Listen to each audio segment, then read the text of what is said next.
Alhamdulillahirabbil alamin wa bihi nasta'in ala umurid dunya waddin. Wassalatu wassalamu ala asrafil anbiya'i wal mursalin nabiyina Muhammadin wa ala alihi wa sahbihi ajmain ma ba'du. Kaum muslimin pemirsa Raja TV dan juga pendengar Raja dimanapun antum berada. Alhamdulillah.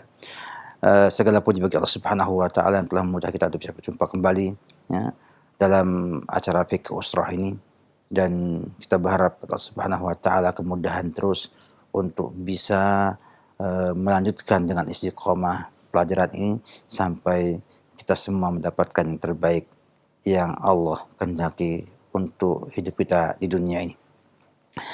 Kita masih bersama kajian kita tentang solusi nabawiyah atau solusi kenabian mengenai terapi problematika rumah tangga. Dan pada pekan lalu saya sampaikan juga tentang bagaimana sisi kerjasama tolong-menolong yang Nabi tampakkan dalam kehidupan rumah tangganya terhadap istri-istri beliau, yang merupakan bagian daripada solusi ya, pencegahan munculnya problem dari sisi ini, di mana Allah Subhanahu wa taala telah memberikan sebuah garis yang cukup terang dalam Al-Qur'an, dalam firman-Nya, wa ta'awanu 'alal birri wat taqwa. Tolong-menolonglah kalian dalam kebaikan dan takwa. Menunjukkan ini umum pada semua bentuk dan semua keadaan. Selama itu kebaikan dan takwa, maka tolong menolong, ya, saling bantu membantu, itu akan memberikan hasil yang lebih maksimal daripada tidak adanya kerjasama dan tolong menolong tersebut. Dan dalam rumah tangga lebih lagi, ya, sebab rumah tangga itu harus ada dinamika atau ada di sana sebuah upaya untuk berkomunikasi yang baik dengan pasangan yang ada, dan juga ada saling tolong menolong, saling membantu, yang itu merupakan bagian yang sangat indah bila ada dalam rumah tangga kita, dan akan menambah erat atau munculnya mawaddah warahmah ya, yang ada di rumah tangga tersebut. Oleh karena itu ya, kerjasama ataupun ta'awun ini ataupun tolong menolong ini harus ditampilkan oleh pasangan suami istri rumahnya untuk menjadikan ya, diri kita semua sebagai sebuah pasangan yang berumah tangga dengan harapan mendapat kemudahan Allah Subhanahu wa taala bisa menggapai kebahagiaan tersebut. Nabi kita juga menyampaikan kepada kita semua nasihat dan anjuran. Kata beliau sallallahu alaihi wasallam, liyattakhid ahadukum qalban syakiran wa lisanan dzakiran wa zaujatan mu'minatan tu'inuhu ala amril akhirah. Hendaknya salah seorang kalian itu memiliki hati yang bersyukur. Ini penting sekali ya. Kita bila ingin bahagia di dunia ini, maka kita harus punya hati yang senantiasa bersyukur dengan semua yang Allah takdirkan kepada kita semua. Sehingga dengan demikian maka dia dapatkan kebahagiaan dengan hatinya tersebut. Dan lisanan dzakiran, lisan yang berzikir kepada Allah Subhanahu wa taala, yang tidak henti-hentinya mengingat Allah Subhanahu wa taala. Dan ditambah yang ketiga, yaitu istri yang mukminah, yang beriman, yang membantunya dalam perkara akhirat. Menunjukkan bahwa peran istri dalam membantu suami akan tampak di sini. Oleh karena itu, hendaknya setiap kita berpikir kembali untuk membuat ya, hubungan yang baik dan saling tolong-menolong dalam rumah tangga kita. Demikianlah Nabi contohkan dalam banyak sabda beliau bagaimana bentuk kerjasama, bentuk tolong-menolong antar pasangan suami istri ya, dalam perkara akhirat. Maknanya bahwa kalau akhirat saja, yang itu adalah pribadi-pribadi sifatnya, itu dengan adanya tolong menolong bisa lebih baik, apalagi perkara-perkara yang sifatnya hanya duniawi. Nabi sampaikan dalam sebuah hadis yang sahih riwayat Ahmad dan juga Ibnu Majah, ya, kata beliau sallallahu alaihi wasallam, rahimallahu rajulan, ya, qama minal laili, ya, wa shalla wa ayqadha ahlahu fa sallat. Semoga Allah merahmati seorang laki-laki yang bangun malam, kemudian sholat malam, dan membangunkan istrinya, lalu istrinya sholat malam. Fa'in abad nadha fi wajhi ma. Kalau dia itu enggan, tidak mau bangun, maka dipercikan air ke wajahnya sang istri. Dan juga sebaliknya, kata beliau sallallahu alaihi wasallam, rahimallahu imra'atan qamat minal lail fasallat wa ayqadat zawjaha fasalla wa in aba nadadat fi wajhi ma'a. Dan semoga Allah merahmati seorang wanita yang bangun di tengah malam, kemudian sholat, dan membangunkan suaminya sampai suaminya sholat. Dan kalau suaminya nggak mau, dia percikan ke wajahnya air.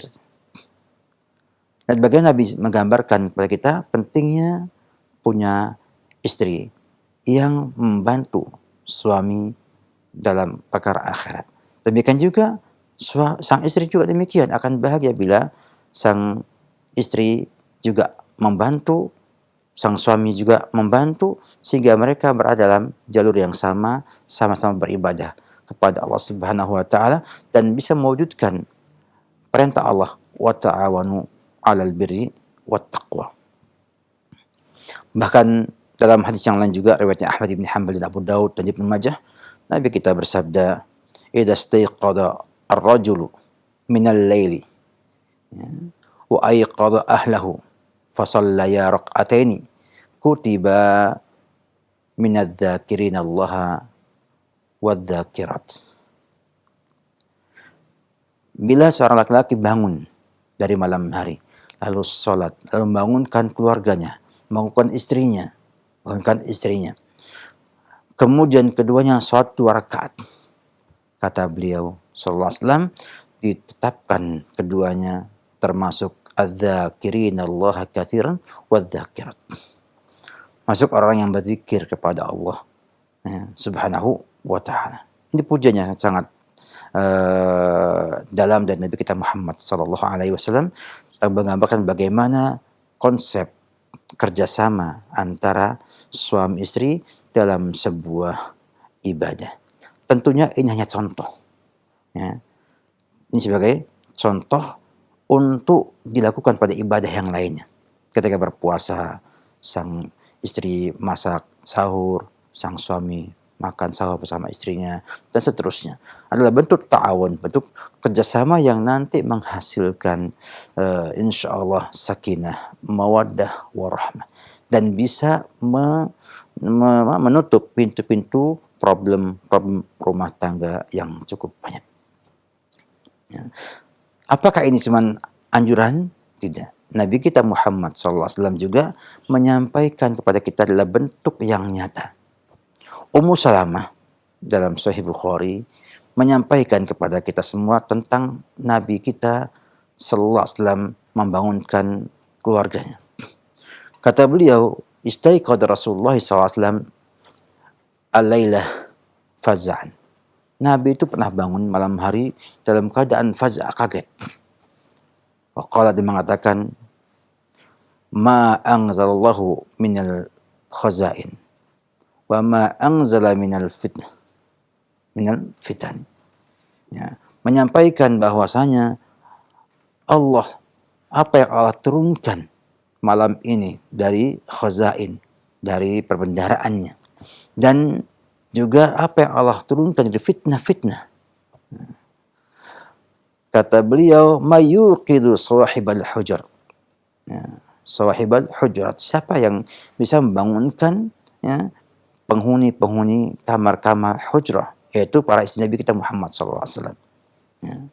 Likayusallin, agar mereka itu sholat. Ya. Farubba kasiyatin ariyatin, farubba kasiyatin fid dunya ariyatun fil akhirah. Kadang di dunianya orang berpakaian, di akhiratnya dia telanjang. Menunjukkan bahwa Nabi sendiri pun demikian, membangunkan para istrinya dan meminta, ada yang membangunkan para istrinya. Mereka banyak. Sehingga beliau menghendaki para istrinya itu bisa sholat malam pada malam tersebut. Menunjukkan bagaimana kerjasama Nabi kita Muhammad SAW dengan para istrinya dalam beramal soleh, dalam ta'awun alal birri wat taqwa. Bahkan Aisyah juga menggambarkan dalam ayat hadis yang lainnya, dalam riwayat Imam Muslim, di mana Nabi kita Muhammad SAW itu keluar untuk sholat subuh, dan Aisyah itu tinggal di tempat sholatnya, di masjid rumahnya atau di musola rumahnya. Sampai Nabi kita Muhammad SAW itu pulang dari sholat subuh di waktu duha. Nabi biasanya sholat subuh, kemudian berzikir sampai duha, baru pulang ke rumah menemui Aisyah. Dan Nabi mendapatkan Aisyah dalam keadaan jalisatun, duduk. Apa kata Nabi? Apakah engkau wahai Aisyah dalam keadaan demikian? Sejak aku tinggalkan kamu di rumah ini. Artinya Aisyah ditanya, apakah kamu ini emang tinggal di musola itu terus dari mulai subuh sampai Nabi datang duha? Kata beliau, na'am. Iya. Maka Nabi ajarkan kepada dia 4 kalimat, kata dia. Nabi 3 kali diucapkan pada pagi hari yang memiliki berat timbangan yang cukup besar. Kata Nabi kita Muhammad SAW, subhanallah bihamdih, adada khalqih, warida nafsih, wajinata arsih, wa bila kalimatih. Jadi Nabi kita Muhammad SAW juga demikian, melihat Aisyah, melihat istrinya pada ibadah dengan baik, membantu, memberikan motivasi, sehingga mereka akhirnya mendapatkan amal ibadah yang cukup besar, hanya dalam mengucapkan subhanallah wa bihamdi adada khalqih warda nafsi wajidata arsi wa midada kalimati. Yang timbangannya ini, kata Nabi, akan ditimbang Allah sejak mulai engkau wahai Aisyah membaca doa tersebut. Dan cukup berat. Pertama dari adada khalqih, beratnya seluruh jumlah makhluk Allah Subhanahu wa taala, tak terhingga banyaknya. Kemudian waridha nafsi wa zinata arsy, timbangannya beratnya arsy Allah Subhanahu wa taala. Wa midada kalimatih, dan jumlah tinta kalimat-kalimat Allah Subhanahu wa taala terhingga jumlahnya dan banyaknya. Menunjukkan ya khanfillah kaum muslimin rahimakumullah taala, bagaimana Nabi mencontohkan dari mulai memerintahkan, menganjurkan, kemudian menyampaikan motivasi kita untuk kerjasama dalam kebaikan, dan kemudian mencontohkan dalam bentuk yang nyata dalam rumah tangga beliau kepada para istri beliau, tentang bagaimana pentingnya adanya ta'awun, kerjasama antara suami istri dalam perkara-perkara akhirat. Tentunya seorang muslim, ketika hal ini ada hubungan dengan akhirat, maka dunia lebih memungkinkan lagi, lebih mudah lagi. Karena dunia itu tinggal bagaimana kita semua memandang itu baik, kita kemudian melaksanakan bersama agar tercapai maslahat yang diinginkan tersebut. Demikian beberapa hal tentang ini semua menunjukkan bahwa adanya kerjasama yang baik dalam menjalankan sebuah ibadah merupakan bentuk yang sangat efektif untuk menjalin komunikasi yang baik antar pasangan suami istri. Semoga yang sedikit ini bermanfaat. Wabillahi taufiq. Salam Muhammad wa ala alihi wa sahbihi wasallam. Barakallahu fikum wa jazakallahu khairan, Ustaz. Terima kasih Ustaz atas pembahasan yang bermanfaat walaupun singkat. Semoga menjadi tambahan ilmu untuk kita semuanya. Dan kami berikan kesempatan bagi Anda yang ingin bertanya seputar pembahasan ini. Silahkan bisa masuk atau bertanya langsung di layanan telepon. Sebutkan nama Anda dan dari mana Anda berasal. Silahkan telepon yang pertama. Halo. Halo, Assalamualaikum. Waalaikumsalam warahmatullahi wabarakatuh. Dengan siapa ini, di mana Ibu? Dengan hamba Allah di Medan. Silahkan Ibu pertanyaannya. Bismillah. Assalamualaikum Ustaz. Waalaikumsalam warahmatullahi wabarakatuh. Saya mau bertanya bagaimana hukumnya ketika seorang istri ditalak oleh suaminya. Kemudian setelah ditalak, ya si istri ingin, maksudnya jika memang pernikahannya ini sudah selesai, dia ingin memperbaiki dirinya sembari semoga menjadi pahala di sisa pernikahannya gitu Ustaz, sambil menunggu masa iddah. Namun setelah itu suaminya bersikap baik. Apakah pernikahan ini Ustaz masih berlanjut meski tidak ada kata suami menarik kembali ucapannya gitu Ustaz, atau misalkan kita baik lagi ya, nggak usah jadi bubaran gitu ya Ustaz. Tapi itu nggak ada omongan kayak gitu. Apakah itu pernikahannya masih berlanjut Ustaz? Iya.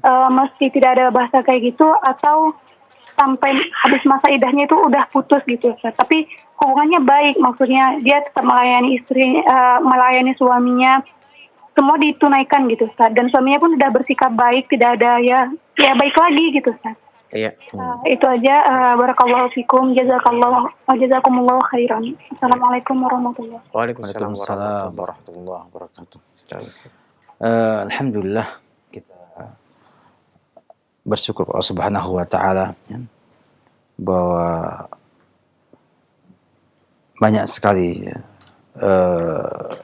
kejadian yang menimpa para istri ataupun keluarga yang sebetulnya tidak perlu terjadi. Ya. Tadi sampaikan seputar yang disampaikan tadi. Memang hendaknya setiap orang, ya, baik yang menceraikan istrinya ataupun yang diceraikan oleh suaminya, itu mengoreksi kembali, ya, melihat kembali, pertimbangan kembali apakah sudah menjadi keputusan yang bagus, apakah itu sudah yang terbaik diambil dalam maslahat untuk dunia dan akhiratnya. Kemudian juga sama-sama memperbaiki apakah yang menjadi kelemahan saya, kemudian perbaiki kelemahan tersebut, dan kemudian bila dilihat ya, terbaik adalah rujuk, maka itu sangat diharapkan sekali. Itu menjadi sebab mengapa kata para ulama rahimahullah taala diadakannya masa iddah, ya, untuk supaya sang suami berpikir ulang ya ketika melihat istrinya, kebaikannya, kemudian juga yang lainnya ya, sampai selesai masa iddahnya. Kemudian selama masa iddah belum selesai, maka istri adalah istri, belum berubah statusnya. Nah, sampai sang suami mengatakan rujuk, maka sudah rujuk, boleh hubungan suami istri. Ada khilaf para ulama tentang permasalahan apakah cukup dengan hubungan suami istri, artinya jima, ya, dan sikap baik, itu sah rujuknya, atau harus diucapkan kalimat saya sudah mencabut talak saya rujuk, atau yang sejenisnya. Dalam hal ini Allah alam bisawab, ya, pendapat Syekh Islam Taimiyah rahimahullah taala yang mengatakan bahwa hubungan suami istri dengan niat rujuk ya, dari sang suami itu mencukupkan untuk sahnya rujuk, walaupun tidak menyampaikan dengan lisannya bahwa ia telah rujuk kepada istrinya tersebut. Apalagi sudah ada perubahan yang jelas menunjukkan bahwa suami berniat untuk memperbaiki rumah tangganya kembali dan mau berhubungan suami istri yang menjadi perkara yang dilarang ketika talak dan belum ada rujuknya. Jadi perlu diingatkan bahwa bila suami mentalak dalam keadaan talak raj'i, bukan yang bain, maka selama masih menjadi sebelum masa iddah, maka dia istri dilayani, ya, boleh salaman, boleh tersenyum, boleh buka rambut, ya, buka aurat, boleh depan suami itu, ya. Dan yang dilarang hanyalah berhubungan suami istri. Sebab kalau suami istri maka talaknya itu harus dicabut. Harus dicabut. Nah, demikian yang ada. Sehingga ketika sudah ada hubungan baik, sudah ada hubungan suami istri, ya, dan suami punya niat untuk menceraikan, untuk merujuknya, maka sudah sah insyaallah menurut pendapat yang rajih. Wallahu alam bissawab. Jazakallahu khairan Ustaz. Terima kasih atas jawaban yang bermanfaat, dan berikutnya kami berikan kesempatan kembali masih di layanan telepon. Halo. Halo. Halo, Assalamualaikum. Waalaikumsalam warahmatullahi wabarakatuh. Lagi langsung telepon Dengan siapa ini di mana? ya, Dengan siapa ini di mana? Ibu Dewi. Silahkan Ibu Dewi, pertanyaannya. Gini Pak, saya kan membantu suami dagang rokok ya di rumah. Ya. Iya, saya kan membantu suami dagang rokok di rumah. Terus saya tuh kan bukan nasihatin yang nasihatin suami, jangan dagang rokok lagi gitu Pak, karena kan itu haram hukumnya yang menurut syariat Islam.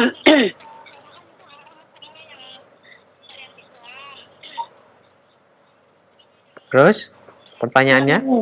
Terus suami saya kan bilang ini, habis kalau nggak dagang rokok, dagang apa lagi kan? Itu kan laku katanya gitu. Saya gimana ya Pak? Apa harus saya patuh sama suami atau gimana ya Pak? Sudah Ibu? Ya, Bu. Nah, Iya, terima kasih Ibu. apa itu terpengaruh juga ya buat anak-anak saya jadi nakal atau bandel gitu ya Pak ya? Karena kan itu menghasilkan yang nggak baik, itu nggak toib ya Pak. Iya, Bu. Iya Bu. Ya, Assalamualaikum warahmatullahi wabarakatuh. Waalaikumsalam warahmatullahi wabarakatuh. Yang harus diyakini bersama bahwasanya Allah Subhanahu wa taala itu bila mengharamkan sesuatu itu mengharamkan untuk maslahat kita. Ya, untuk kebaikan kita. Dan Allah bila mengharamkan bendanya maka juga mengharamkan hasil jual belinya. Ya. Innallaha idza harrama asy-syai'an harrama thamanahu. Kalau Allah telah mengharamkan sebuah barang, maka hasil jual barangnya itu jadi diharamkan oleh Allah Subhanahu wa taala. Oleh karena itu, bila ibu meyakini hal tersebut sebagai hal yang haram, ya, maka dilarang. Ya. Pertama, ibu punya kewajiban untuk menasihati sang suami untuk meninggalkan jual beli tersebut. Yang kedua, ibu harus jelaskan kepada dia tentang keharamannya. Yang ketiga, tidak membantu suami dalam jualan barang tersebut. Nah, karena ya, mengingkari dengan lisan, ada lisan dengan nasihat. Dan mengingkari dengan hati artinya tidak mendukung, ya, atau membantu jualan tersebut. Namun memang ada sebuah subhat ataupun alasan ataupun dalih ya. Kalau kita nggak jualan rokok, jualan apa? Rokoknya laku, untungnya banyak. Ya. Maka kita katakan bahwa berapa banyak yang Allah halalkan dan dijual belikan. Allah itu hanya mengharamkan yang sedikit saja. Itu pun rinci. Yang lainnya itu semuanya halal. Yang Allah nggak haramkan. Sehingga kalau kita bicara masalah jualan, maka menjual barang yang halal itu sangat banyak dan sangat mudah. Saya katakan misalnya, kalau kita jualan gorengan itu, gorengan yang ada di pinggir-pinggir jalan itu, ya, yang 1.100 per biji itu, kalau alat modalnya kecil sekali, hanya tepung, ya, hanya tepung terigu sama paling ada wortel sama kol ya, sama kol. Jadilah bakwan. Dan itu menghasilkan uang banyak. Ya. Belum lagi harus ada keyakinan bahwasanya setiap kita punya rezeki masing-masing. Dan kita diminta untuk mencari yang halal. Tidak akan mati seorang hamba, kata Nabi kita Muhammad SAW, sampai sempurna rezekinya. Dan Allah bukakan pintu rezeki demikian banyaknya. Demikian banyaknya. Ya. hanya sebagian disempitkan, sebagian dilonggarkan. Tapi sempitnya pun bisa dibuat untuk dia hidup.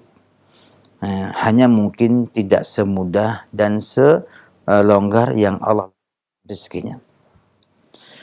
Maka yang perlu kita pahamkan kepada sang Bapak adalah bahwa rezeki itu sangat banyak. Sangat banyak. Dan kita akan bertanggungjawabkan semuanya di hadapan Allah Subhanahu wa taala. Sehingga kita harus mencari yang halal, kalau bisa yang bagus, yang halal thayyiban, ya. Sebagaimana kita sering doa ketika zikir pagi ya, Allahumma inni as'aluka ilman nafi'an wa rizqan thayyiban wa amalan mutaqabbalan. Ya.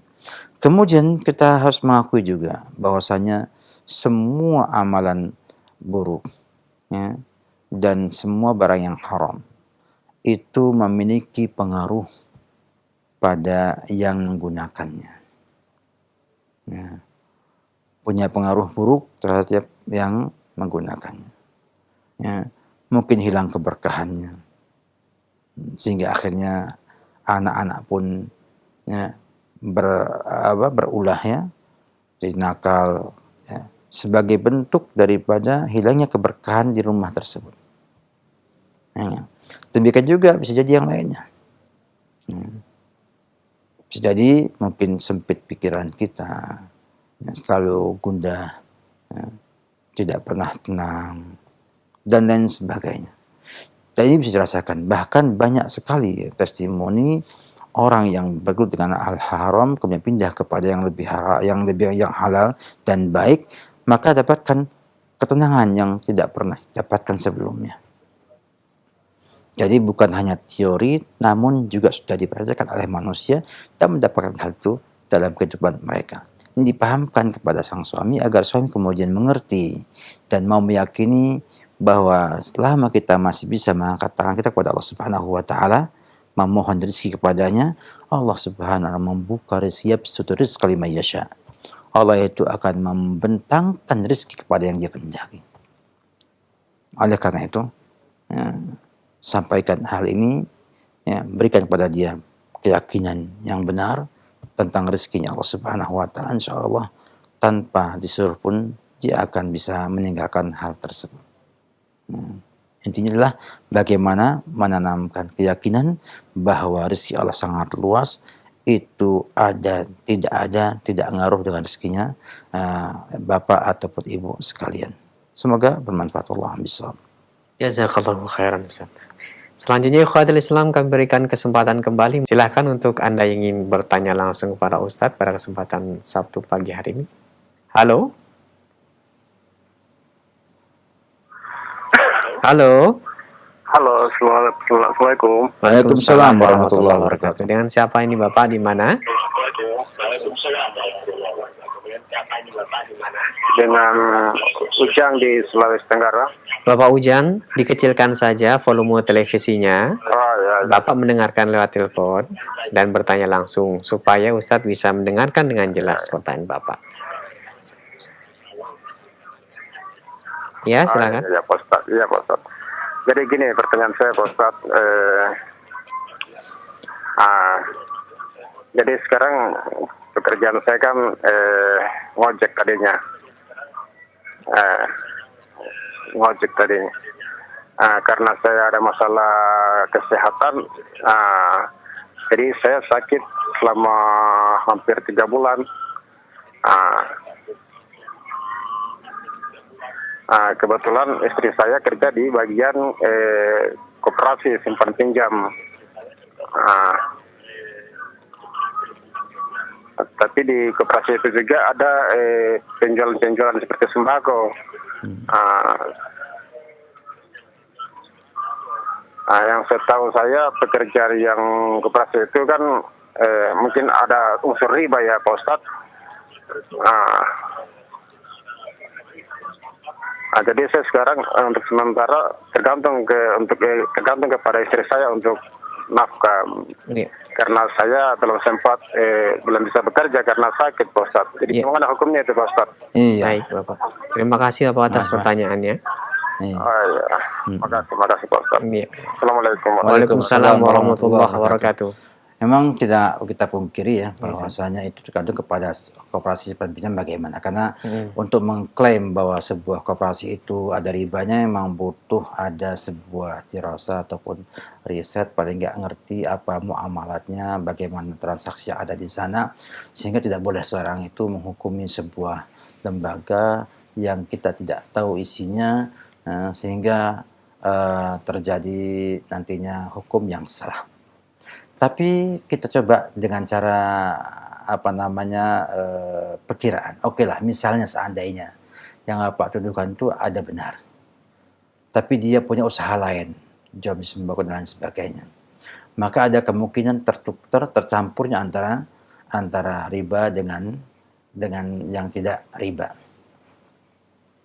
Dan kita tidak bisa memisahkan mana yang riba nggak riba. Maka lihat kondisi istri Bapak kerja di mana, di bagian mananya.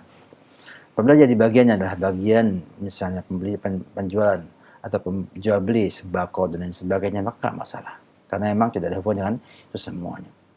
Nah, kalau misalnya dia menjadi sekretaris yang menulis, maka kalau dia itu menulis transaksi ribawi, dia kena. Karena Nabi melaknat orang-orang yang memberi makan riba, yang makan riba, yang menulis dan jadi saksinya. Wahum kulluhum sawa, kata Nabi kita Muhammad SAW.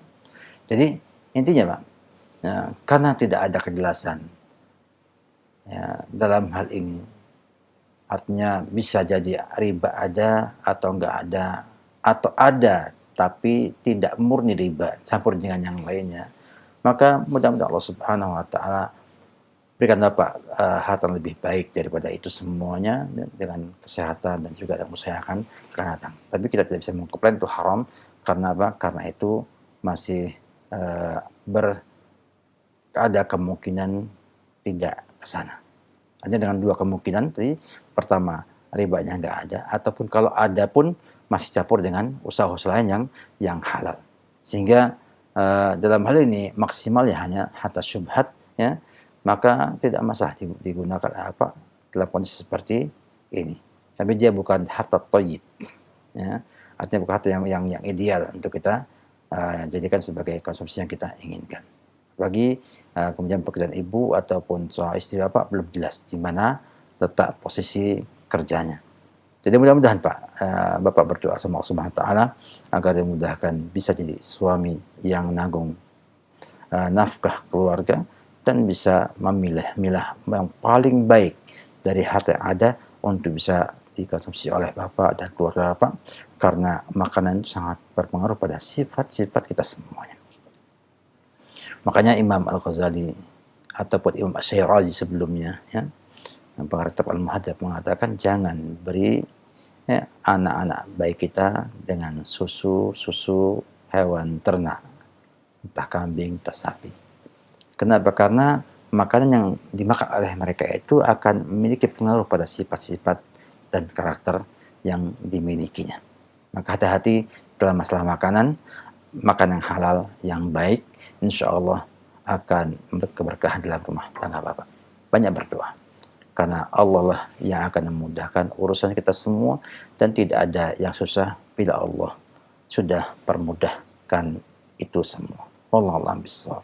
Nah, Ustaz, barakallahu fikum. Barakallah. Berikutnya kami bacakan dari pesan singkat, pertanyaan telah masuk. Bagi Anda yang ingin bertanya, dari hamba Allah, dari seorang ibu yang bertanya, Assalamualaikum Ustadz, bagaimana hukumnya kita mempunyai suami yang tidak miskin, bahkan ada dermawan kepada orang lain, dan kadang modalin orang lain untuk usaha, tetapi kepada istrinya susah untuk keluar duit untuk keperluan beli baju dan lain sebagainya. Akhirnya si istri mengakali dari uang belanja untuk keperluannya. Bagaimana Ustaz hal ini? Silakan. Waalaikumsalam warahmatullahi wabarakatuh. Alhamdulillah, saya nggak paham secara detail ya alasan suami itu, karena sebagian suami kadang-kadang berkhususan sama istrinya, bahwa istrinya banyak duitnya. Hmm. Banyak duitnya lah, dia punya uang banyak, jadi kita nggak pikirkan ya. Tapi mungkin juga bisa jadi dia mungkin niru sifatnya sahabat yang mulia Abu Sufyan yang dermawan pada orang lain, namun tidak perhatian sama keluarganya dalam nafkah, sehingga Hindun kemudian mengeluh kepada Nabi kita Muhammad SAW tentang itu, dan dia katakan khud ma yakfiki wa auladi, yang artinya ambil yang cukup untuk kamu dan juga anak-anak kamu. Nah, menunjukkan bahwa dia mengambil ya tanpa sepengetahuan Abu Sufyan ya uang-uang tersebut. Jadi ini perlu kita pahami bersama. Sehingga kalau misalnya itu terjadi, ya, maka ibu bisa mengambil dari uang belanja atau dari apa saja yang bisa diambil untuk mencukupi kebutuhan yang ibu miliki, dan nggak berdosa. Atau mungkin juga sang suami sudah merasa sudah memberikan nafkah belanja yang cukup lebih, sehingga dia pasti pikiran bahwa saya kalau mau beli baju tinggal mendiskon pembelian makanan minuman yang dibutuhkan di rumah tersebut. Artinya mendiskon uang belanja untuk beli pakaian. Dan saya yakin nggak marah. Karena dia dari zahirnya dermawan kepada orang lain. Saya yakin kalau dia ambil uangnya untuk kemudian dibelikan baju, insya Allah tidak mengapa. Ini dengan dua asumsi ya.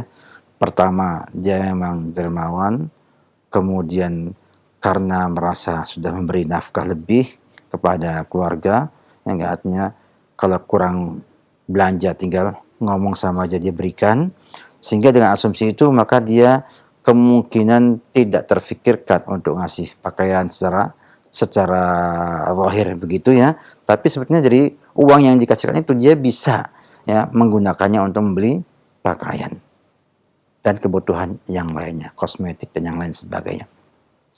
Yang kedua, orang ini memang dermawan ya, tapi dia itu tidak pernah perhatian dengan keluarganya.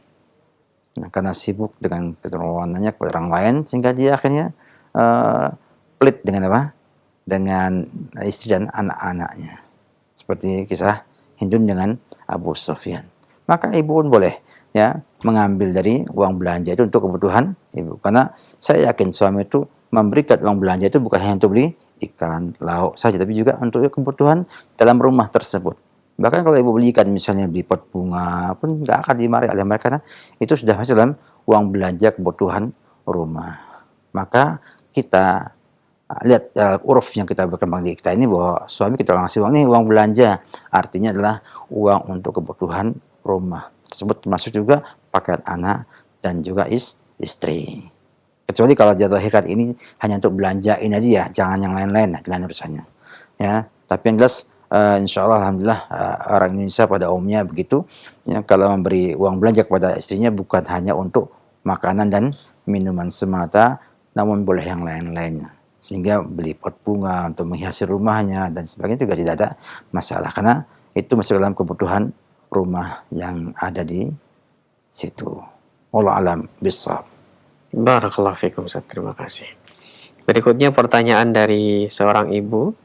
Ustadz, kami sudah berumah tangga lama dan sudah memiliki anak-anak, sehingga fokus kehidupan kita, suami bekerja, kemudian saya mengasuh anak-anak, mendidik mereka.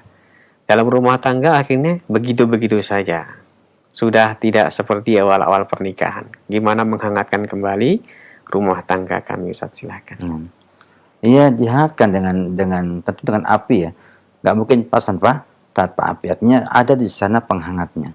Misalnya kalau perlu ada program misalnya pergi atau piknik ya, atau kunjungan kemana yang nanti bisa memposisikan suami istri itu seperti kayaknya kadang-kadang anak-anak ditinggal, dia pergi berdua dan sebagainya.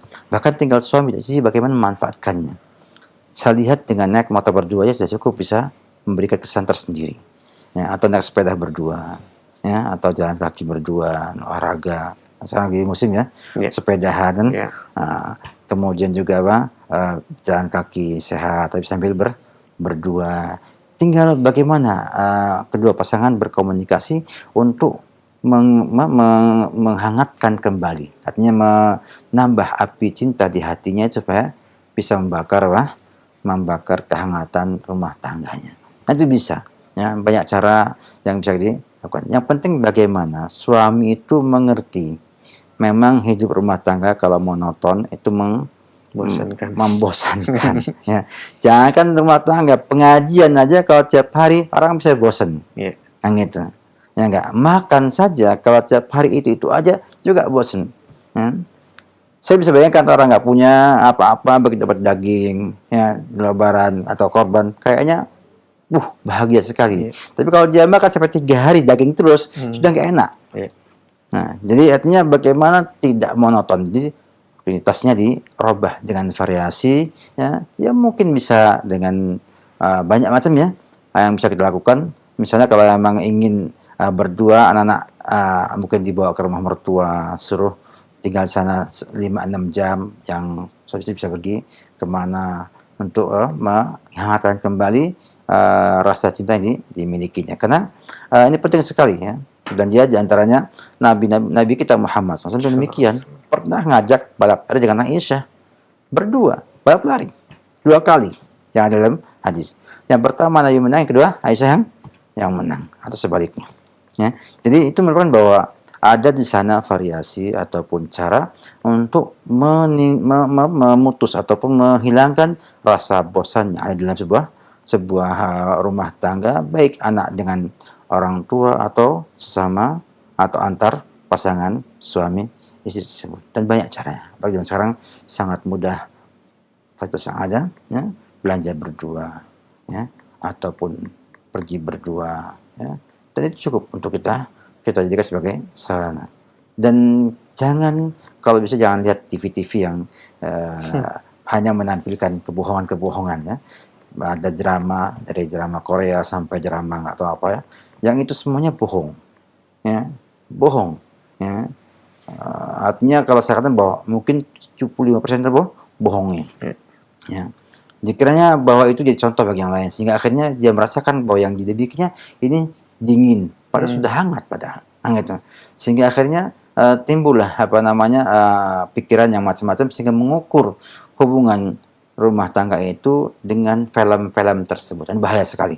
Ya, kalau mereka itu berpura-pura ya, berpura-pura puas, berpura-pura bahagia, pura-pura macam-macam. Nah, kita nggak bisa, kita jujur.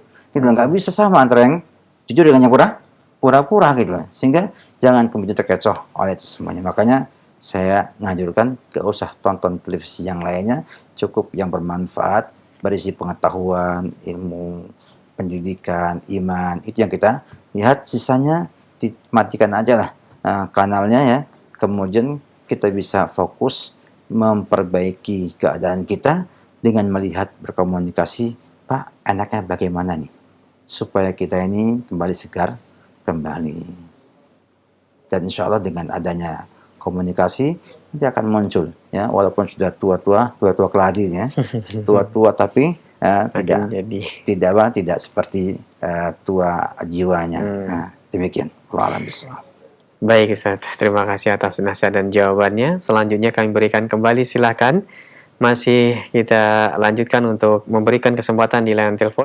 Halo. Assalamualaikum. Waalaikumsalam warahmatullahi wabarakatuh. Dengan siapa Ibu, di mana? Dengan Anissa Fadila di Lampung. Silakan Ibu, pertanyaannya. Iya, pertanyaannya gini Ustadz. Maaf di luar tema sebelumnya. Iya. Iya, pertanyaannya yang saya ingin tanyakan, saya rencananya menikah di bulan Februari tanggal 5 itu. Jadi itu tepatnya di Jumadil Akhir. Jadi ada yang beranggapan gimana dimundurkan saja gitu ke bulan Rajab. Jadi di bulan Rajab itu saya searching di YouTube, katanya banyak keutamaannya. Katanya keutamaan dari bulan Rajab itu 4 bulan yang termasuk bulan istimewa di dalam Islam. Iya. Kurang lebih seperti itu. Iya. Jadi seperti itu tidak benar ya, tidak benar anggapan seperti itu. Bahwa mengatakan bahwa nikah bulan Rajab lebih baik ketimbang di bulan Syawal Iya. atau di bulan besar ya. Hmm. Bulan haji itu bulan besar itu bulan pernikahan kayaknya. Iya. Kalau di Indonesia kalau sudah bulan Dzulhijjah itu habis haji langsung Rame, pernikahannya rame. Satu hari bisa 2-3 Iya tempat kan? setelah satu wilayah. Nah, Hmm. sebetulnya tidak ada bahasa hari baik, hari buruk dalam pernikahan. Ya, tapi yang ada adalah bagaimana calon pasangan suami itu bisa sepakat waktunya untuk butuh persiapan. Mungkin persiapan ilmu bagi keduanya untuk belajar atau persiapan harta untuk mengadakan walimah karena zaman sekarang walimah mahal ya. Iya, Ustaz. Walimah mahal kan, nggak ada yang murah kan gitu. Nah, itu yang sederhana saja mahal, apalagi yang nggak sederhana. Nah, makanya kalau ingin nikah di masa pandemi aja. Iya. Nah, itu murah karena cukup ke KUA. KUA hanya boleh 10 orang Iya. saja yang menghadiri. Itu subhanallah itu murah meriah. Yang murah meriah nggak butuh biaya besar ya pernikahan di masa pandemi ini. Cuman nggak mantep aja. Iya. Tapi intinya tidak ada satupun dalil ataupun anjuran untuk menikah di bulan Rajab. Ya, bahkan banyak sekali keutamaan-keutamaan di bulan Rajab yang itu hadisnya lemah. Ya, memang kita akui Rajab adalah bulan haram. 4 bulan haram, bulan suci yang Allah muliakan ya, bersama dengan bulan Dzulhijjah ya, Dzulqa'dah dan juga Syawal yang merupakan Ashurul Hurum ya. Dzulqa'dah, Dzulhijjah dan Muharram ya. Adalah Ashurul Hurum. Sehingga jangan menunda. Sudah sepakat dengan pihak laki-laki tanggal 5 Februari laksanakan. Dan kita hanya mampu mendoakan mudah-mudahan Allah berikan kepada saudari dan juga keluarga keberkahan ya, dan kebaikan pada antum pada Anda semua. Semoga dengan niat ya menjaga diri, menjaga kehormatan ya, dan niat yang baik akan ada keberkahan di sana. Jangan tunda. Tidak baik. Bahkan kalau bisa saya usulkan untuk dipercepat karena semakin cepat semakin baik dalam pernikahan karena sudah ada lamaran, sudah ada hubungan, khawatirnya ya akan muncul hal-hal yang tidak baik setelah menunggu yang cukup lama ya, capek nunggunya, akhirnya ketika pernikahan sudah tidak mood lagi ya. Iya. Karena terlalu lama juga akan mengurangi mood sebuah pernikahan. Wallahu alam bissawab. Baik, Ustaz. Terima kasih atas nasihat dan jawabannya. Kembali kami berikan kesempatan, silahkan. Masih di line telepon, silahkan. Halo.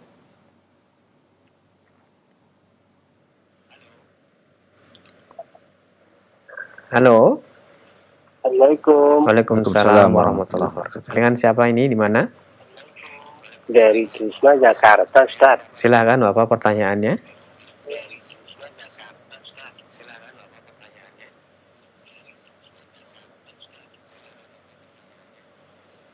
Halo, Ya, silahkan Bapak. Langsung pada pertanyaannya Bapak ajukan. begini Ustaz. Dulu kan si Fulana itu pernah jualan, Ustaz. Kenapa? Si Fulana itu pernah jualan. Oh, jualan. Nah, jualan itu satu mangkoknya itu 10.000. Nah, itu udah dibikinin satu mangkok, udah jadi, tinggal makan. Orangnya itu bilangnya mau sholat dulu. Sebenarnya waktu itu hari Jumat. Nah, begitu sampai ini nggak balik lagi. Dia udah ngasih duitnya 20.000. Nah, itu sampai sekarang itu jadi pertanyaan sama Fulana itu gimana Ustaz ya? Sampai sekarang si Fulana juga udah nggak jualan lagi, orangnya nggak balik lagi, dia udah bayar 20.000, sedangkan satu mangkok itu 10.000. Nah, harusnya kan itu dikembaliin 20.000 semua apa 10.000 itu gimana Ustaz ya? Sekarang jadi apa ya? Jadi ganjalan di hatinya gitu. Iya, Pak. Ya, terima kasih Pak atas pertanyaannya. Iya. Demikianlah ya kalau kita melihat kepada kejadian seperti itu. Dan ini pun terjadi pada sahabat Abdul bin Mas'ud dahulu ketika yang membeli budak, ya, membeli budak, dan ketika dibayarkan orangnya pergi, ya, orangnya pergi nggak ketemu lagi, maka beliau sedekahkan harta tersebut atas nama orang tersebut. Beda di sini adalah bahwa ia telah membeli barang. Nah, telah beli barang atau makanan yang itu jelas akan basi, akan rusak kalau nggak dimakan. Maka dia cukup mengembalikan sisanya itu dengan mensedekahkan sisanya itu ke fakir miskin untuk sedekahnya orang yang beli makanan tersebut. Karena apabila semuanya dikembalikan, maka ada kerugian pada yang menjual makanan tersebut. Ya, bayangkan dimasakkan sebelum Jumatan, habis Jumatan belum dimakan, sore belum dimakan, malam basi. Maka dia telah membeli dengan membayar itu semua, maka sah perjualbelinya. Tinggal apa? Tinggal sisanya. Sisanya itu karena orangnya ketemu lagi dan fulannya juga sudah tidak jualan lagi, maka sedekahkanlah uang tersebut kepada fakir miskin walaupun sedikitnya atas nama orang yang memiliki uang tersebut. Dan insya Allah itu cukup sebagai solusi tentang uang tersebut. Memang nggak banyak, tapi juga kita khawatir apa? Jadi dosa bagi kita semuanya. Maka sedekahkan atas nama orang tersebut, dan itu selesai insya Allah sesuai dengan fatwa para ulama rahimahumullah ta'ala, dari Taimiyah dan juga Ibnu Qayyim rahimahullah ta'ala. Wallahu a'lam bishawab. Baik, Ustaz. Terima kasih atas jawabannya. Berikut kami berikan kesempatan kembali. Silahkan. Halo. Silahkan. Halo. Ya, Assalamualaikum. Waalaikumsalam warahmatullahi wabarakatuh. Dengan siapa ini, Ibu, di mana? Dengan Ica. Silahkan langsung pertanyaannya, Ibu Ica. Begini. Saya sekarang hidup dalam dilema. Ya, mohon maaf, Ibu. Kurang jelas. Ibu. Ibu tenang saja, langsung disampaikan pada langsung pertanyaannya. Ya. Saya menikah dengan seorang duda yang sudah memiliki 5 anak, sementara saya masih gadis.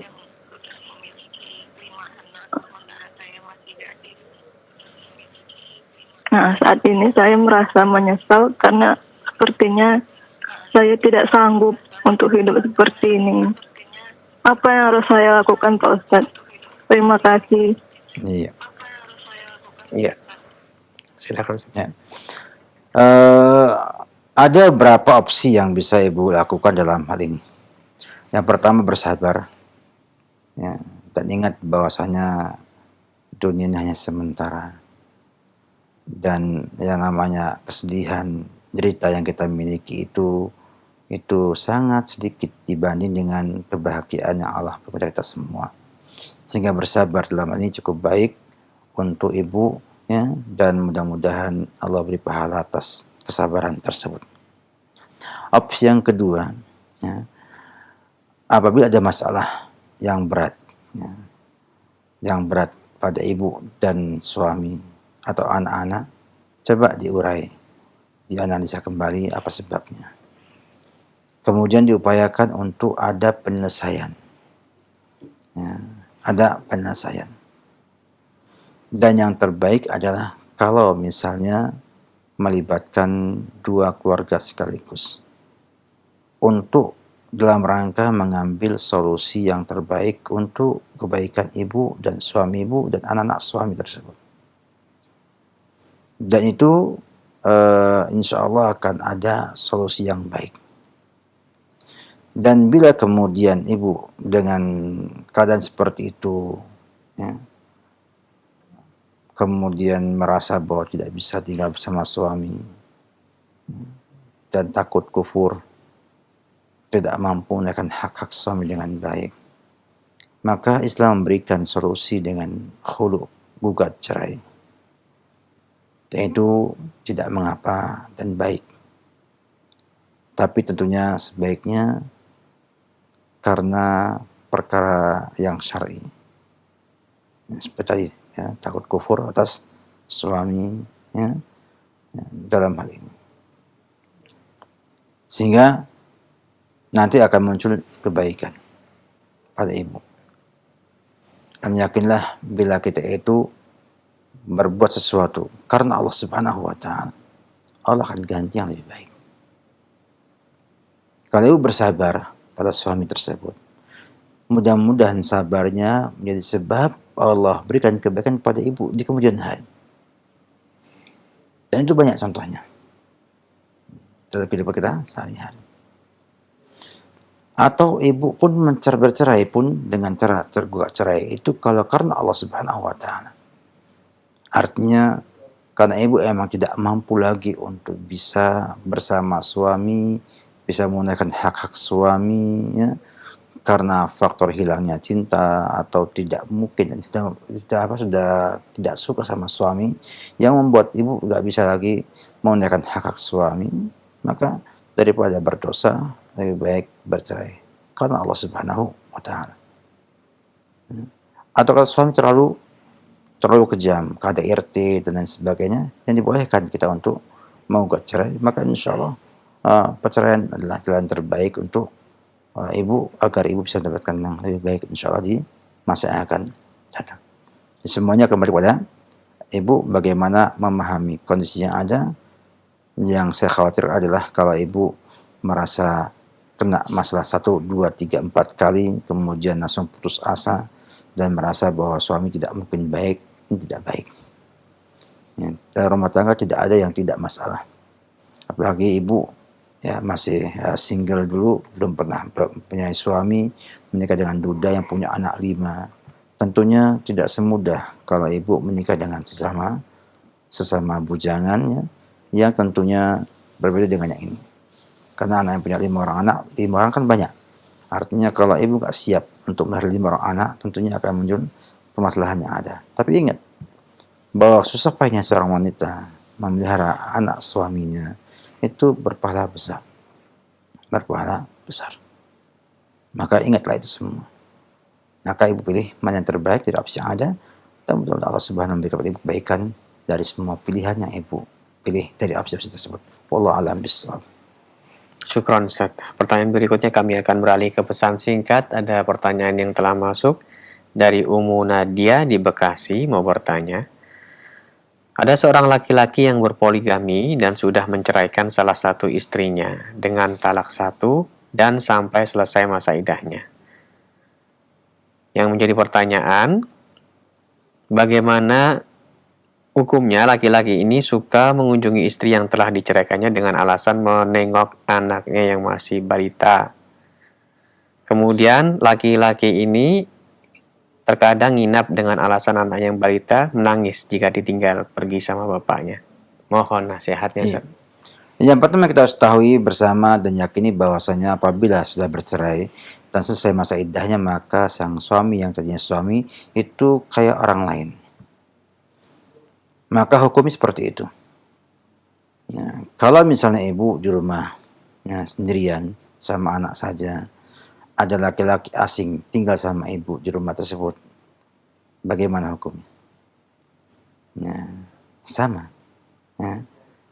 Nah, jadi tidak ada beda dengan orang asing. Tentang ia mengunjungi anak itu haknya dia. Dia boleh mengunjungi anaknya, kasih anaknya, ya, kemudian selesai. Ya. Bukan artinya dia tinggal sama ibu di rumah tersebut dan berbahaya sekali. Ya, berbahaya sekali tinggal serumah dengan orang yang bukan mahram, ya, yang tidak boleh ya, berhubungan dengannya. Walaupun ya pernah jadi suami. Maka solusinya kalau memang demikian keadaannya, ya nggak bisa ibu tawarkan solusi kalau menginginkannya menikah kembali. Menikah kembali untuk memelihara anak tersebut. Bila nggak memungkinkan sudah. Ya, dia punya hak nengok, punya hak mendidik anak tersebut, tetapi tidak boleh tinggal di rumah bersama ibu tanpa ibu punya mahram. Kalau ibu tinggal sama mertua sama ibu dan bapak di rumah, nah, ketika mantan suami datang, posisi sebagai tamu, sama juga dengan tamu yang lainnya ketika ke rumah orang tua kita ada. Ya, Sehingga harus ada pembatas antara ibu dengan sang suami karena dia bukan suami lagi, tapi dia orang lain. Dan tidak boleh ada hubungan dekat, ya, karena dia statusnya bukan sebagai suami, dia sebagai orang lain. Itu saja. Ya, yang lainnya sama dengan yang itu semua. Tergantung kepada kondisi yang ada di rumah tersebut. Kalau misalnya pisah, dia rumah sebelah, ibu rumah sebelah, ada masalah. Bagi lihat ibu gak ada, dia pegang, ibu hanya ngawas diri jauh, sama kayak ibu punya anak dipakai sama diajak sama tetangga rumah, ya nggak main, ya kan tidak ada masalah. Tapi kalau sampai kemudian ibu membuka aurat ibu di depan dia, kemudian ibu seperti akrab, ya ini nggak boleh. Karena dia bukan lagi suami, dia adalah orang lain sama kayak orang-orang yang lainnya. Ya. Hanya dia punya hak untuk melihat, mendidik, membiayai anak yang masih kecil tersebut. Ya. Wallahu a'lam bishawab. Baik Ustaz, syukran atas jawabannya. Selanjutnya kami akan bacakan pertanyaan dari Umu Muna di Batam. Afan Ustadz mau bertanya, apakah setiap tetes air mata istri yang mengalir dikarenakan kesedihan dari perlakuan suaminya di akhirat nanti akan diminta pertanggungjawabannya kelak, Ustaz? Tidak ada dalil yang khusus ya tentang hal ini, tapi pada umum semua yang kita miliki, mau tetesan darah, tetesan air mata, ya, nikmat yang ada itu akan dimintai pertanggungjawab Allah Subhanahu wa taala. Ya. Tsumma tus'aluna 'anil na'im yaumil qiyamah. Ya. Akan Allah tanya nanti kita semua yang Allah tampilkan pada nikmat. Nikmat nangis, ya. Nikmat ya. Kalau kita bisa nangis nikmat. Banyak orang yang nggak bisa nangis, ya, pengen nangis. Gitu. Ya. Ini sebuah kenikmatan sebetulnya. Jadi pokoknya gini saja. Tidak ada dalil khusus, ya, yang mengatakan bahwa air mata yang kita keluarkan, ya, karena sedih itu akan dimintai pertanggungjawaban, dalam artian akan disiksa Allah Subhanahu wa taala. Tapi jelas semua yang kita lakukan, ya, kesedihan kita tanpa dasar atau pakai dasar, semuanya itu adalah bentuk amalan yang akan Allah mintai pertanggungjawaban. Mengapa kita menangis? Kalau nangis karena takut sama Allah, pahala besar. Allah akan jaga mata orang yang menangis karena takut kepada Allah Subhanahu wa taala. Ya. Sehingga kita harus meyakini dengan seyakin-yakinnya bahwa apa yang kita perbuat itu semuanya ada pertanggungjawaban kepada Allah Subhanahu wa taala. Sehingga menjaga lisan kita, menjaga pandangan kita, menjaga mata kita, menjaga semua yang kita miliki agar jangan sampai menjadi bentuk maksiat kepada Allah Subhanahu wa taala. Dan air mata menangis karena kesedihan tidak Allah celah. Tidak Allah celah. Dia mengatakan wa innal qalba la yahzan, wa innal ain la tadma'. Hati bisa saja sedih, mata bisa menangis. Menunjukkan bahwa kita menangis karena sedih itu bukan perkara yang tercela dan tidak ada dosa akibat menangis karena kesedihan yang kita miliki tersebut. Selama tidak sampai kita itu menentang atau marah dengan takdir Allah Subhanahu wa taala. Wallahu a'lam bishawab. Baik Ustaz, syukran atas jawabannya. Berikut kami bacakan dari pesan singkat dari hamba Allah di Jakarta yang bertanya, Ustadz, kalau kita lihat fenomena saat ini, keluarga atau bapak ibu yang mempunyai anak perempuan yang dia menginjak dewasa 19 tahun, 20 tahun, ya santai-santai saja, sepertinya mereka menganggap anak-anaknya masih kecil, tidak perlu diminta untuk segera mempersiapkan diri untuk menikah dan lain sebagainya. Sehingga banyak wanita-wanita yang akhirnya telat nikah dan sebagainya. Berbeda jika kita pelajari dari kisah-kisahnya para sahabat di mana orang tuanya aktif mencarikan jodoh bagi anaknya. Karena mereka merasa kayaknya anaknya sudah siap. Kalau sekarang ini kayaknya anak-anak telat dewasanya. Saya silakan. Ya. Memang kita tidak pungkiri ya bahwasanya setiap waktu beda dengan waktu yang lainnya. Pengetahuan membuat beda dalam tindakan juga. Sekarang persepsi yang ada sangat mempengaruhi tindakan yang kita miliki. Dulu para sahabat Nabi melihat bahwasanya surga dan neraka adalah segala-galanya. Sehingga ia melihat kepada anaknya bila sudah dirasa cukup, sudah balik, maka mulai diajari untuk bisa menikah. Dan banyak menikah, tidak nunggu usia 20 tahun. Bahkan juga mereka biasa menikah. Meninggal suaminya, nikah dengan laki-laki lain. Ya, karena mereka ingin mendapatkan surga. Ya. Nah, lain dengan kita sekarang ini. Sekarang kita ini punya pikiran berbeda. Kita punya opini yang sangat jauh daripada itu semua. Ada opini kalau usia 20 tahun baru dewasa, kalau di bawahnya belum dewasa. Itu nggak benar. Karena Islam itu memandang dewasa dengan balik. Orang kalau sudah balik, itu menikah nggak masalah. Sudah siap untuk menikah. Bahkan menikah sebelum pun boleh balik. Tapi jangan digauli sampai setelah balik. Ya. Jadi intinya itu bagaimana kita menyikapi dengan sikap syariah. Ya. Walaupun dalam konteks Indonesia ya, itu menganggap bahwa orang Indonesia itu dianggap dewasa kalau sudah 19-20 tahun. Itu sekarang aja. Nah, zaman dulu enggak, zaman ibu kita masih nikah 15 tahun udah nikah. Ya, dan banyak sekali, coba tanya sama ibu kita yang lahir tahun 60-an. Ya.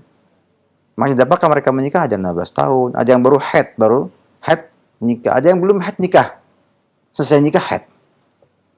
Ya, artinya haid pertama itu setelah pernikahan. Dan tidak ada masalah. Ya. Rumah tangganya baik. Kemudian juga kita ini seperti ini kan gitu. Nah, jadi itu juga mempengaruhi. Makanya kenapa kok orang tua sekarang anaknya sudah usia 20 tahun kok nggak gerak untuk memikirkan pernikahannya? Bahkan kadang-kadang orang tuanya sudah mikir, sudah ngomong kepada anaknya nggak mau Pak, nggak mau Bu. Karena anaknya punya opini kalau usia segini masih muda, padahal dalam pandangan masyarakat sudah tua. Maka akhirnya butuh ada film pernikahan dini. Itu kan akibat apa? Akibat opini seperti ini dan pengen membuat opini yang baru tapi salah jalan ya, salah cara gitu. Salah cara. Ya. Karena pernikahan bukan sekedar cuman nikah begitu saja bahagia senang, enggak begitu saja. Tapi pernikahan dalam bentuk sebuah rumah tangga yang punya tujuan, punya visi misi yang jelas, ya enggak? Yang kemudian keduanya bisa kemudian dewasa bersama waktu dalam rumah tangga tersebut. Bukan semata-mata hanya kumpul dua insan, melepaskan syahwatnya, kemudian bisa bahagia dalam artian senang ya. Senang artinya senang apa-apa ada ya. Ataupun menikah telat juga salah kalau alasannya hanya dunia. Artinya saya kalau menikah kalau punya rumah itu baru nikah. 20 tahun gak punya rumah, 30 tahun gak punya rumah, 40 tahun gak punya rumah. Kapan menikahnya? Ya. Tapi kan juga ketika orang tua mengatakan udah jangan nikah sampai punya pekerjaan. Loh, berapa banyak dulu orang tanpa punya pekerjaan dengan nikah punya pekerjaan. Artinya nikah menjadi batu loncatan untuk memiliki pekerjaan. Artinya Allah bukakan rezeki kepada kita semua setelah kita menikah dulu. Bahkan ada saya dapatkan banyak orang yang menikah kemudian hanya punya piring 2 biji ya. Mulai berusaha pelan-pelan dalam waktu beberapa tahun sudah punya rumah, sudah punya mobil. Ya. Dan ini juga opini yang salah. Tapi kalau anak itu memang belum siap dalam artian ya, belum mau untuk menikah, tidak boleh ada paksaan kepada anak untuk menikah dengan terpaksa. Ya. Dan biasanya belum dapatkan yang dianggap pas sama hatinya. Bagi didapatkan, kemarin ngomong nggak siap, hari ini apa? Siap menikah. Jadi itu juga bahasa nolak ya. Kalau ada yang lamar, maaf Pak, saya belum siap menikah. Artinya saya nggak mau sama lo, nggak mau sama kamu.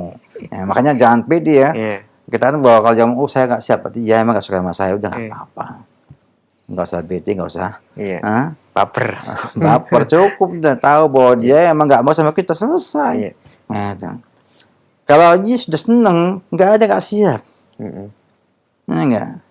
Bahkan bapaknya belum ngomong sudah ngomong, Pak, nanti ada ikhwan mau datang ngelamar saya. Terima Pak ya. Iya. Jadi artinya janganlah kita kalau kesah. Memang orang tua itu mencarikan, tapi nggak harus mencarikan. Karena dulu kan sahabat Nabi nggak semuanya mencarikan. Ya, sahabat Nabi dulu tidak semuanya mencarikan untuk anaknya. Artinya kalau anaknya sudah diambil orang, tak mencari apa? Kita nyari orang lain. Hanya milih mana yang terbaik. Artinya kalau ada yang lamar, dilihat akhlaknya bagaimana, agamanya bagaimana. Itu dilihat. Biasanya kalau agamanya baik, akhlaknya baik, insya Allah tanggung jawab dengan sang istrinya. Nah itu.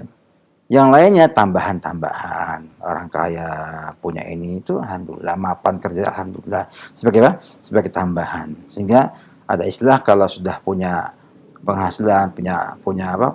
Kemapanan dalam ekonomi, kan paling enggak mengurangi penderitaan kemiskinan yang dimiliki. Artinya nggak usah susah dulu, langsung dapat kemudahan yang ada. Tapi belum tentu baik. Kenapa? Karena kadang-kadang orang itu dengan berawal dari nggak punya, malah tambah bisa mensyukuri nikmat yang ada. Jadi intinya gitulah.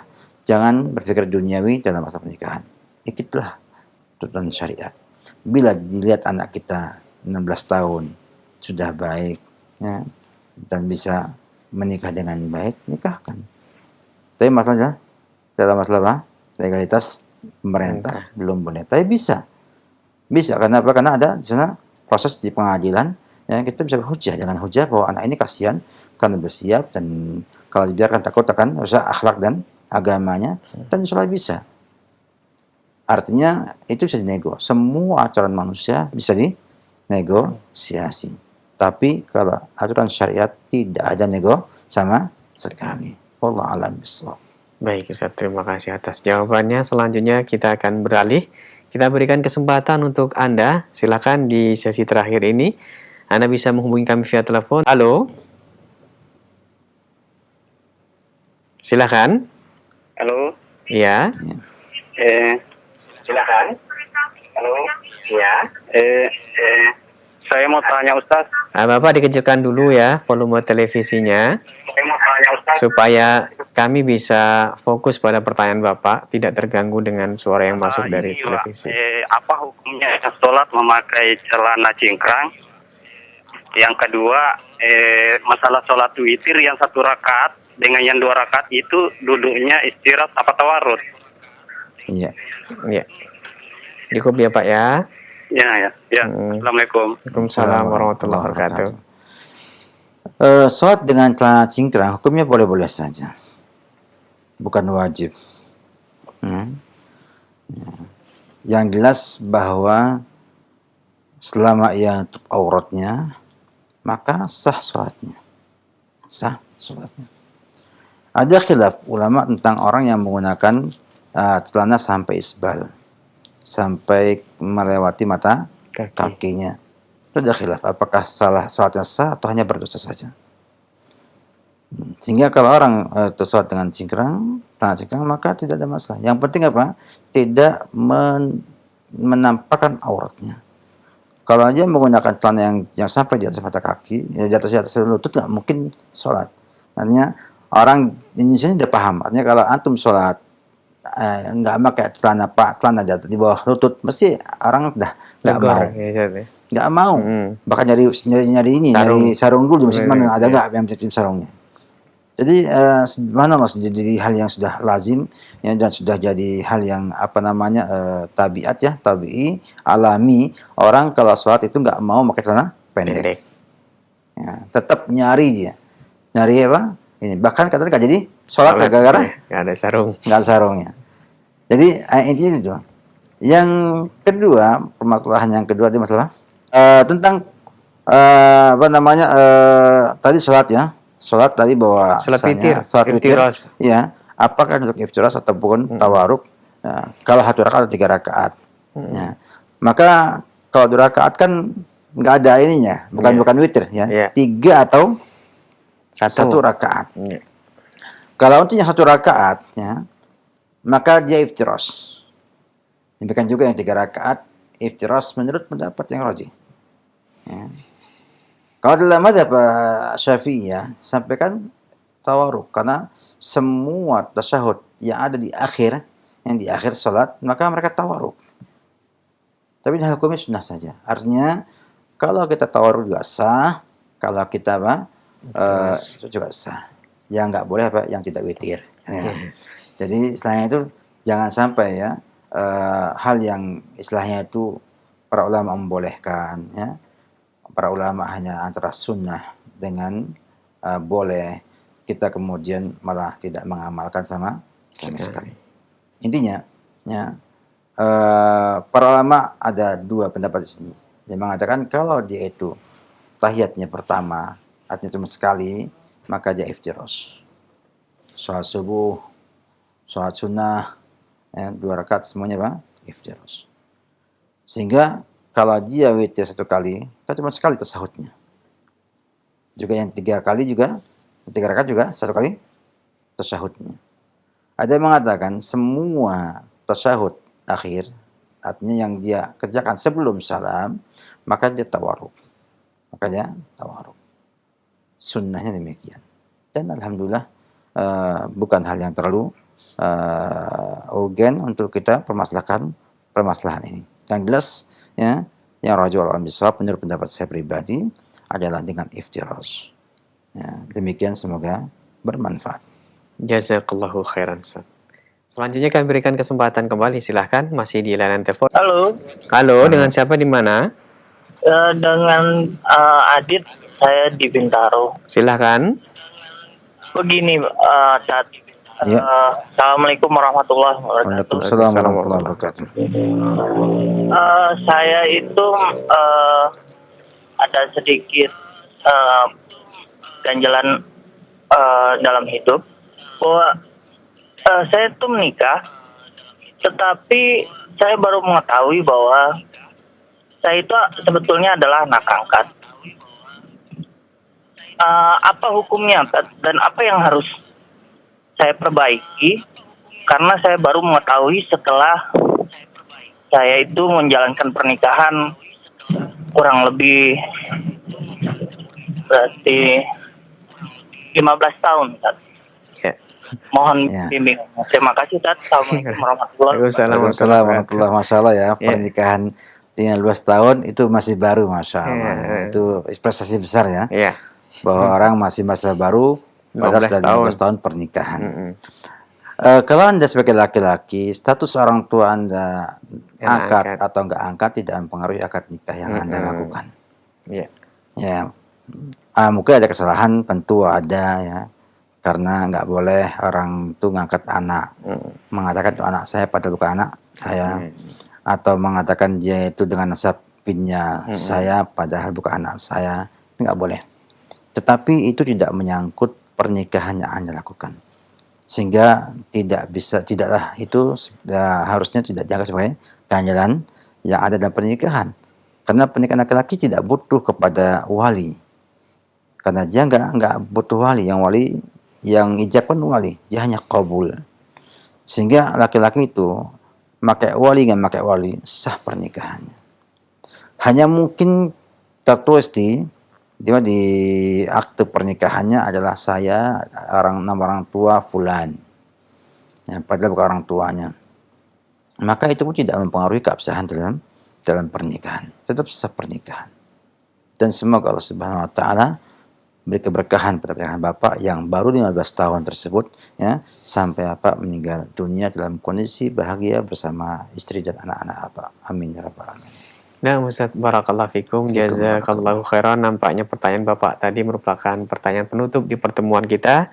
Karena terbatasnya waktu, kami mohon maaf, Ustaz. Iya. Dan selanjutnya kami berikan kesempatan untuk berikan ikhtitam, Ustaz.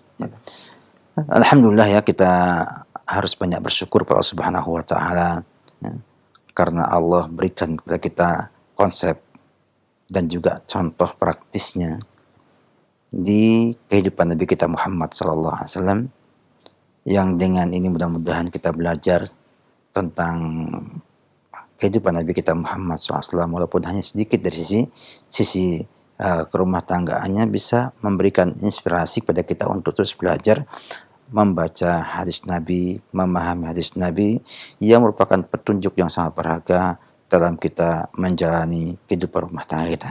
Ingat, kita hidup tidaklah sebentar, ya. Ada yang menikah 15 tahun, 20 tahun, 30 tahun, 40 tahun atau lebih, ya.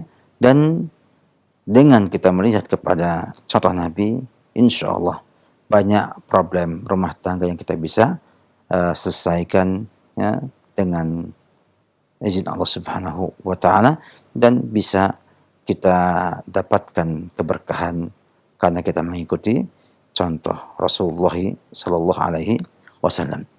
Demikian pada pagi yang berbahagia ini, semoga kita semua mendapatkan keberkahan dan juga nikmat yang berlimpah dari Allah Subhanahu wa taala, dan ucapan terima kasih syukron kepada teman-teman di Roja, ya, yang telah berusaha memberikan yang terbaik kepada umat Islam ini, dan berusaha juga untuk memberikan yang maksimal, ya, untuk kemudahan kaum muslimin untuk belajar Islam, dan juga untuk bisa mengerti konsep-konsep Islam berkenaan dengan keluarga ataupun dengan akidah, fikih, dan yang lainnya.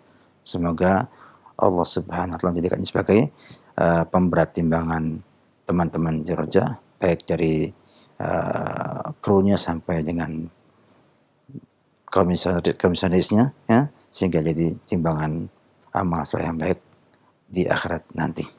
Demikian juga para pemirsa, saya ucapkan jazakumullah khairan atas atensinya, atas perhatiannya, dan semoga kita bisa berjumpa kembali pada lain waktu, ya, bersama Roja TV ini. Dukungan antum semua kepada Roja TV sangat berharga untuk perkembangan dakwah yang kita usung ini. Wallahu a'lam bishawab. Wabillahi taufik. Salam Muhammad wa ala alihi wa sahbihi wasallam.